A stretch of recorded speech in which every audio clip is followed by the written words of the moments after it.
Hi everyone, it's Kathy. Thank you so much for joining me. Today I'll be sharing a super cute Halloween scene card using the Spirited Sentiment stamp set, the Wonky Windows 2 die, the Grass and Cloud Edger die set, as well as the Kinetic Curved Hills die set. From that set I'll only be using the little picket fence.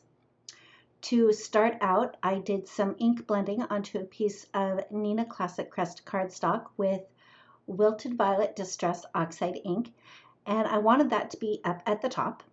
Then I came in with Black Soot Distress Oxide ink to add that to the center of my card panel there. And I did go back and forth to blend these colors a couple of times. The last color that I brought in was Twisted Citron, and you'll see a little bit later that I kind of thought that the Twisted Citron was too bright, so I do end up coming in with Forest Moss to darken up the tips of my little grassy edge borders.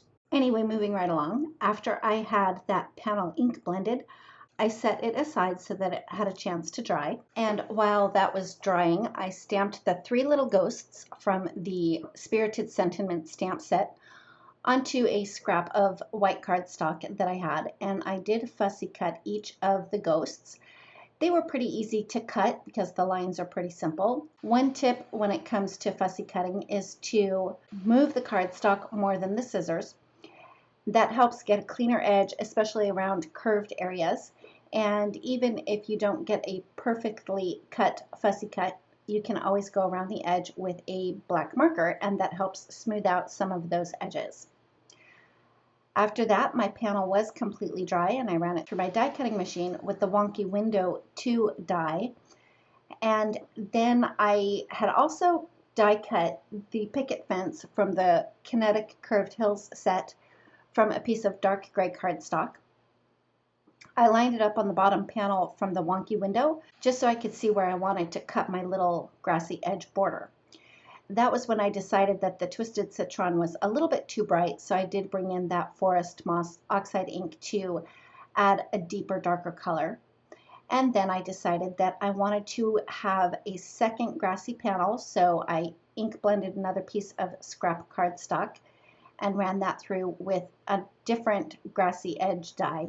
Next, I adhered the picket fence piece towards the top of that bottom cutout from the Wonky Window. Then I adhered the grassy edge to that so that the tip of the grass would cover the very bottom of the fence, so you can't see where I actually cut that bottom panel apart.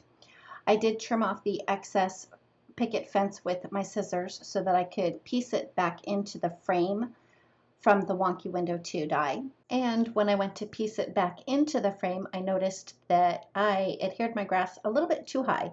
So I just pulled it off and scooched it down a little bit using the frame as a guide this time to make sure that it was going to fit into that bottom section of that Wonky Window die.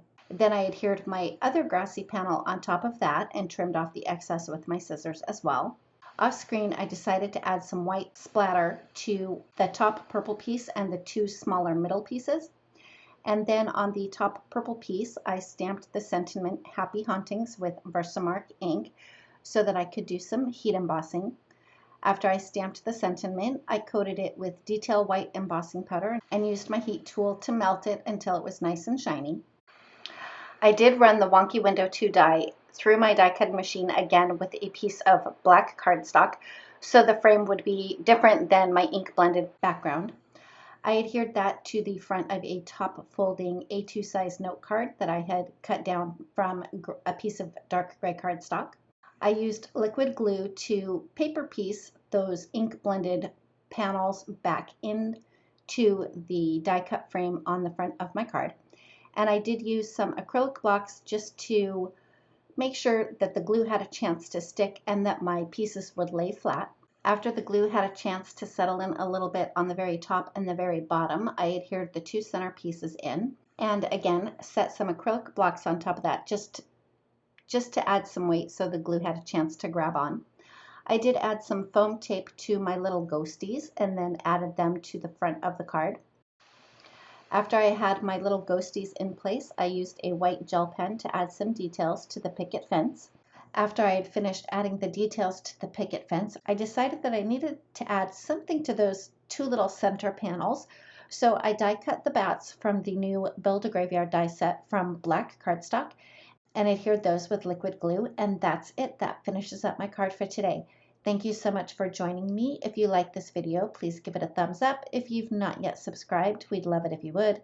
And don't forget to ring the bell so you're notified every time a new video is posted. Thanks again, and we'll see you next time.